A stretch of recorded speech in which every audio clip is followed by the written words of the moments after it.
Hey, what's up? I'm Ben. And I'm Tom. We're from Honesto Mike and Porkbelly Joe in beautiful Santiago de Chile. Today we're going to be cooking up some pork belly, marinated overnight in some delicious sour beer. Yeah, fruitiness. Look at this. We have no skin in this pork belly. It's gonna be awesome. We're going to put it in the H1 for about an hour. Yeah. Let's do it. Let's do it.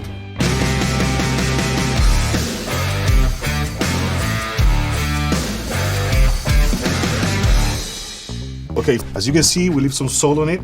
It's for dry out the fat. I'm taking out the excess of fat, and Ben gonna tell you of how many hours this pretty boy have been sleeping in beer. Like Tom said, we're going to be using some very fruit-forward sour beers. In this case, we are using Rodenbach Character Rouge. You can go to your local beer store or probably your local supermarket and find a Flemish red style sour beer. And what we want to do is use a real shallow bowl and cover just the meat part of the pork belly. We don't want that beer to penetrate the fat because we want to leave that really nice and crispy when we put it in the oven. The grease is here with humidity, and probably it would burn. Yeah, we don't want that. Yeah, we don't want I want that crispy bacon. very crispy. Insisting on the drying, vinegar makes humidity go away. So paint gently some vinegar in the fat and make our rub. For the rub, it's gonna be a simple one. We're gonna use some garlic powder, same amount of onion powder. Yeah, we're gonna be using like 2 tablespoons of each. Maybe more, man. Maybe more? Probably Some more. smoked paprika, you love it.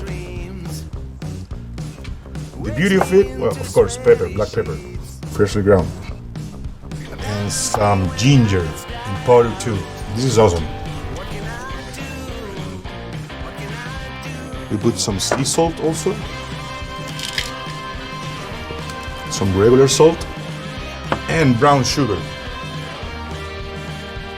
There you go. Nice rub. Now you mix it. All right, so now we're gonna take our cut of pork belly and we're gonna make incisions lengthwise about 1 inch apart. Now, dude, and now, Benny boy, you can do the same. 2 cuts. Okay, then we're gonna cross-hatch that. One here and one here. All right. Now that we cross-hatch the meat, we apply the rub evenly. Put it evenly. Yeah, you can be pretty generous with the rub, but you want to make sure that you're massaging it into all the parts, covering all the bits. And again, we don't want to get all that rub on the fat because that's going to burn when we put it in the H1. We don't want that. No. We want good, clean, delicious pork belly. Okay, now what we're going to do is we're going to take a little bit of aluminum foil, right? And we're going to make a little boat for this bad boy. What we want to do is put this thing fat side up, and we're doing this to try to lock in all the juices, even though we're going to put it into another tray before we put it back into the H1. Okay, looks good. Remember, guys, dehydration. More vinegar, just a little more. Now we put it on the H1 in classic mode, 200 degrees for an hour.